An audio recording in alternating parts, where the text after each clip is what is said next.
You know, there are a lot of people out there who claim that you cannot change anyone's life. You cannot change anyone's behavior in a 1 hour, 60-minute keynote. I disagree. My question to you today is, do you really believe we can leave this conference different than we were when we arrived? Absolutely, if we just follow a process called time management. Think about it. Today you've never been this old before, and today you'll never be this young again. So right now matters, and every right now matters. Which means no matter what your past has been, you have a spotless future.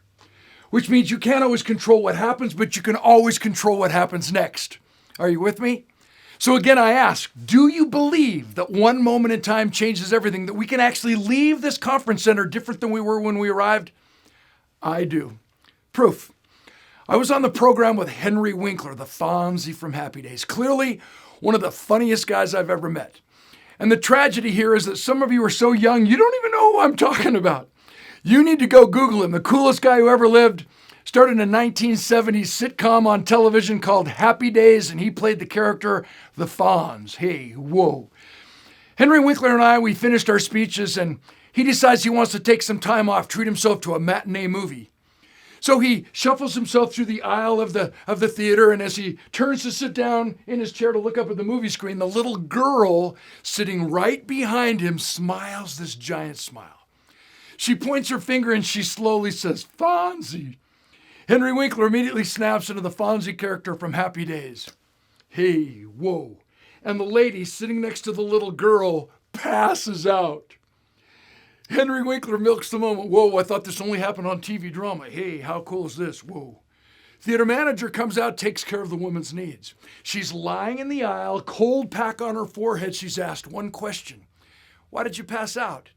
She said, my little girl is autistic. And that is the very first word she has ever spoken in her entire life.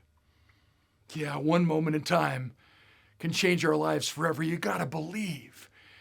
And as I said, it's just a proven process that we all know about called time management. It begins, though, with the commitment to what I call stretching.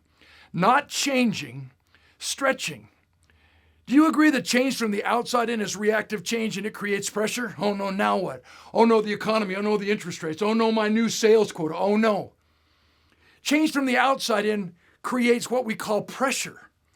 So what we need to talk about today to guarantee that we can leave this meeting different than we were when we arrived is a belief and a commitment to understanding that change from the inside out is proactive change, which creates power. And how does it create power? It reminds us that one moment in time changes everything, but it reminds us that change from the inside out is not change at all. It's proactively stretching.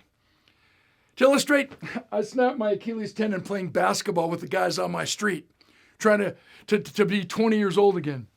And the gentleman who operated on my ankle, his name is Dr. Jim Morgan. He was actually playing in the game. He denies it. But I believe with all of my heart that he came up from behind me and said, I need a new boat, and he pushed me down. He surgically reattached my Achilles tendon, put it in a plaster cast for 3.5 months.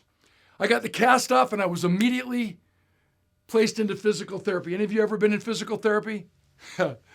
Physical therapy teaches us two things that are relevant to what we're talking about. Number one, I go into the physical therapist's office, he warms up my ankle.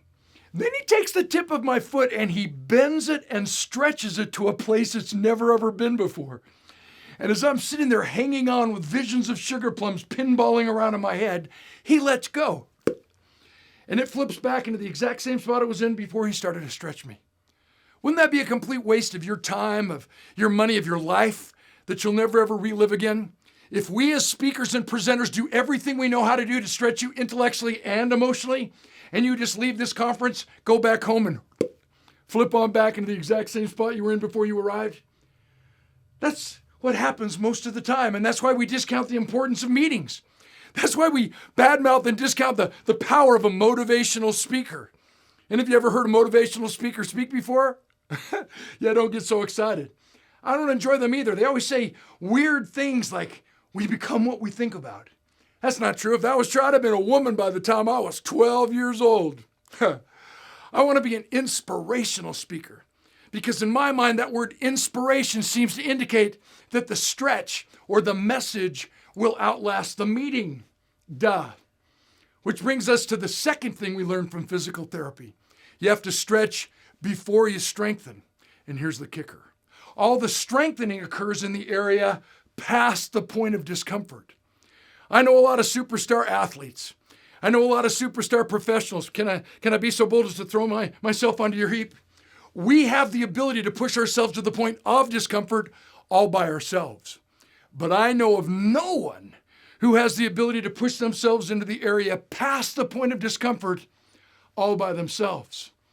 So, my goal, my commission as your opening keynote speaker is to talk about the right things and take you on an emotional roller coaster ride so that when we leave here, committed to time management and this proven process we call stretching, that we actually can be different today than we were yesterday. Different in this 1 hour keynote than we've ever been in our entire lives. Are you with me? Let's get started.